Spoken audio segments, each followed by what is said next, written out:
ఇదంతా చేసింది ఎవరు? నీకు ఈ విద్య నేర్పిస్తున్నాడే వాడే భైరాగి. అతను నా మంచి కోరేవాడు. అతను ఎందుకు ఇదంతా చేస్తాడు? మంచివాడా? అసలు నిన్ను నీ స్నేహితులు అనుమానించేలా చేసేదే భైరాగి.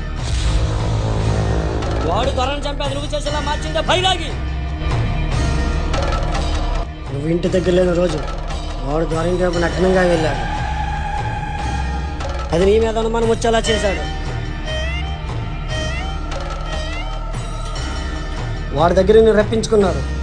వాడి విద్యను నేర్పించి ఆ రామన్గా నీ ద్వారానే బయలు చేయించాడు. ఎందుకు ఇదంతా చేశాడు? అసలు మీరెవరు?